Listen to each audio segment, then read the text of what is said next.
Revista Espírita. Terceiro ano, 1860. Jornal de Estudos Psicológicos. Publicada sob a direção de Allan Kardec. Julho de 1860. Os fantasmas. A Academia assim define esta palavra, diz-se dos espíritos que se supõe retornarem do outro mundo. Ela não diz que retomam, não assinam os espíritas que possam ser bastante loucos para ousar afirmar semelhantes coisas.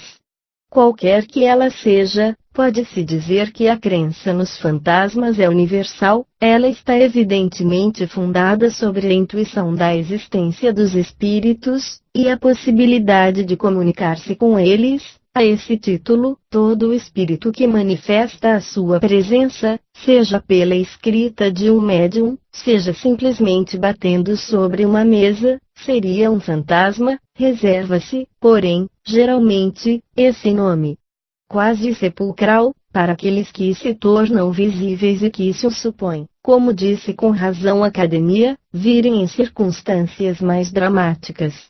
São contos de velhas?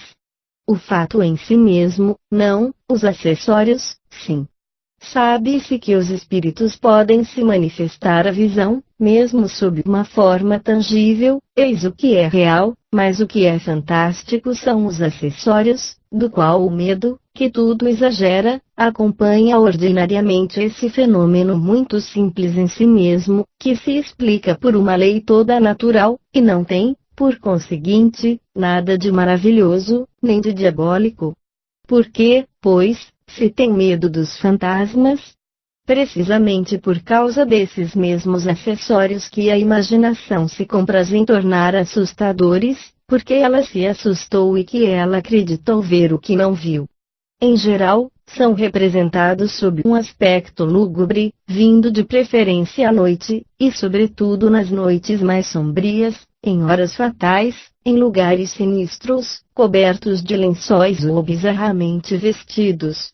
O Espiritismo nos ensina, ao contrário, que os espíritos podem se mostrar em todos os lugares, a toda hora, de dia também quanto à noite, que o fazem, em geral, sob a aparência que tinham quando vivos, e que só a imaginação cria fantasmas, que aqueles que o fazem, longe de ser temíveis, são, o mais frequentemente, parentes ou amigos que vêm a nós por afeição, ou espíritos infelizes que podem ser assistidos, algumas vezes.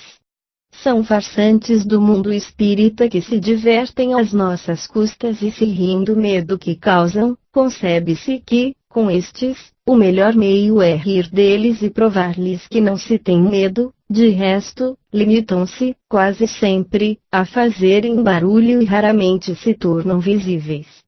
Infeliz daquele que toma a coisa a sério, porque então redobram as suas travessuras. Tanto valeria exorcizar um moleque de pares.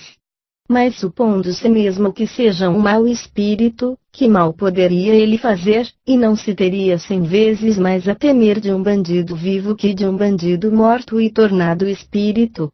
Aliás, sabemos que estamos constantemente cercados de espíritos, que não diferem daqueles que se chamam fantasmas senão porque não são vistos.